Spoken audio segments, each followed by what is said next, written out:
is Kayla Winter-Roach, and I am studying at Midwestern State University, and this is for our Multimedia II class in the graduate level studies, and my topic is how to sew a blind hem by hand.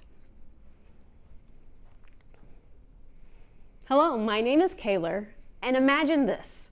You're getting ready for an event and you pick out your favorite dress, skirt, pants, and suddenly your hem drops. There's no time to get a tailor, you don't even know a tailor, and there's no sewing machine in sight.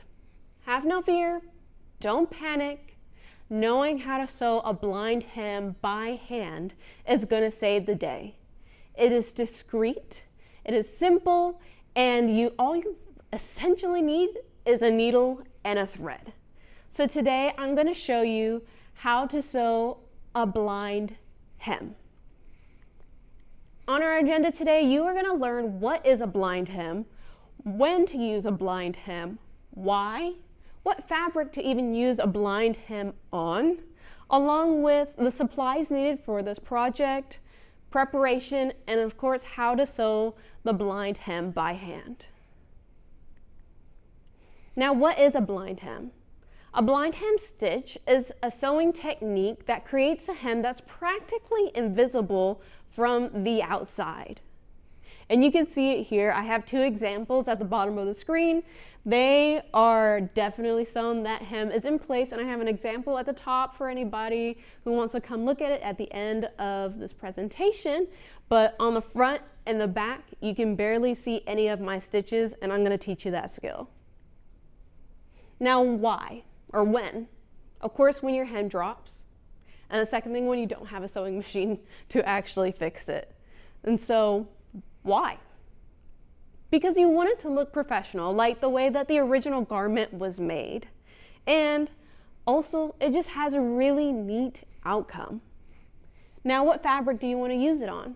Usually, this type of hem is on more like your church clothes, your work clothes, going out clothes. And that tends to be usually on medium to lightweight fabric. Now, what's really nice is whenever you get to do a blind hem on a pattern or a textured fabric, because it gets really easy to hide the actual blind hem. Now, the supplies you would need. This is a bigger list. If you were really in a rush, all you would need is the needle and the thread. Now, if you do have some time, I do suggest having not only the needle and thread, but snips, a hem gauge, or some type of measuring device, pins, and an iron.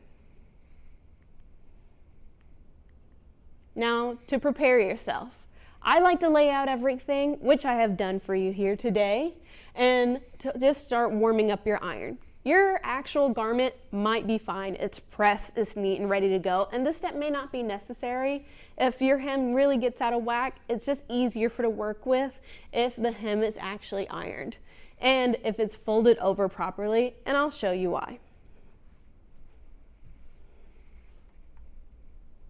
So I am going to get onto the camera.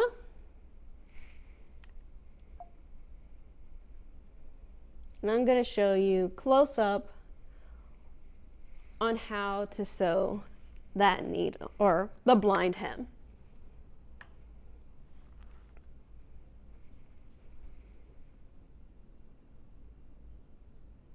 There I am. Come along. There. Perfect. So this is the beginnings. You'll see here that I have safety pins, and I'm going to pull them out for just a second to show you how I folded over the fabric. It goes over once, then twice, because we're going to use this funnel right here in order to do our invisible handy-dandy work.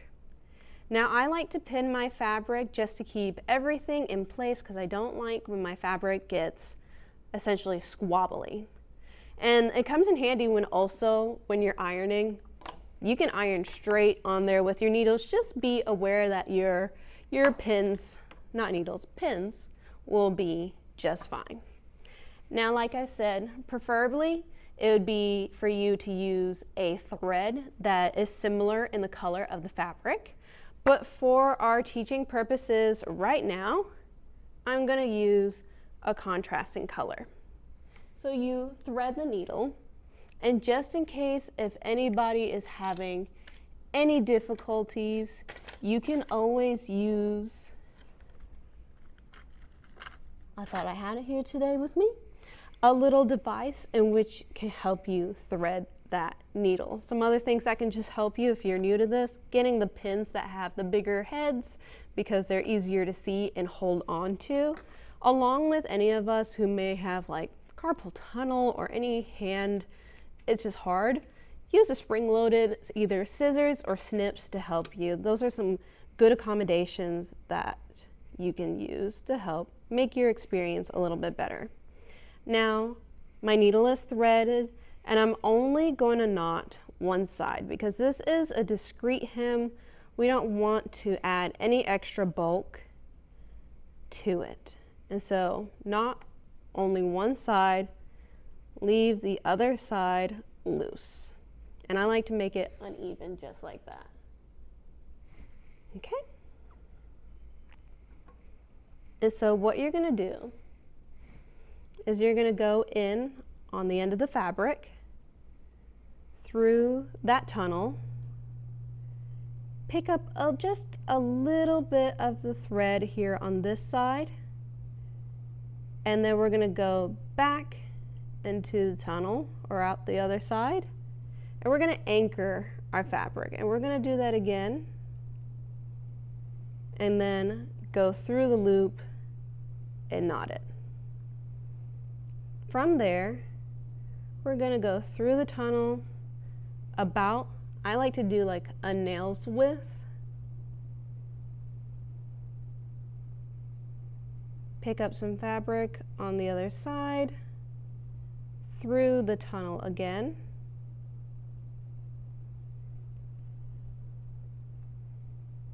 And don't pull too hard or else you'll end up dragging some of the other fabric with you. You can take any pins that are in your way now out. You're going to pick up just a tad bit, just a little bit of that fabric there. Through the tunnel again, trying not to pierce through the other side like I was. And pull it through. Every couple of stitches you want to do what we did at the beginning where you picked up some, went kind of across the tunnel, made a loop, tie the knot, and then do it again. And you repeat those steps until you get to the other side. Pick up a little bit, go through the tunnel.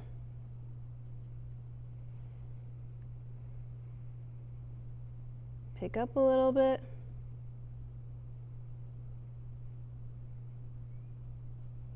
go through the tunnel.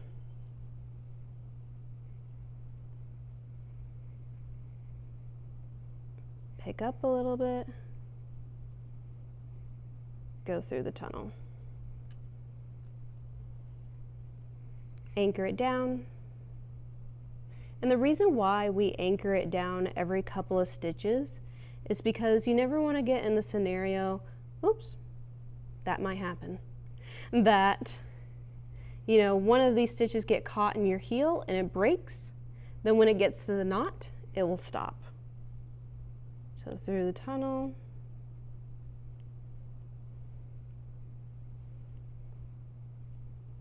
pick up a stitch, just a little bit of the fabric on the other side, through the tunnel, and then finish it off by, again, just picking up a little bit, nothing much. Go through the loop to knot it. I'm a double knotter at the end because it makes me feel like everything is just more secure. Take your thread snaps, and ta-da! Your hem is secured. And you can barely see any of my fuchsia stitches on the side. Some are definitely a little bit better than others. And so what I would like for you to look at is on our screen here on the PowerPoint.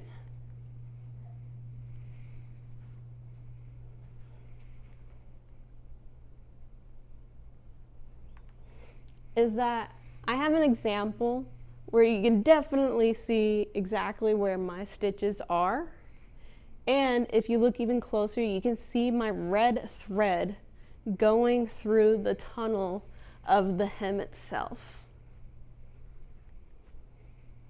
And congratulations, your hem is secured. It is back in its rightful place. It is neat and practically invisible from the outside. So now you have a technique in which that can save the day, no matter if you're traveling on the go or getting ready right before an event. You now have the skill set. And all you need is a needle and thread handy. And in fact, I would love to equip you with that. In the back, we have some mini sewing kits available for you so that you can be prepared for your next hem drop. Thank you for joining me today, and I hope that this was especially helpful for you and saves you in the future. Thank you.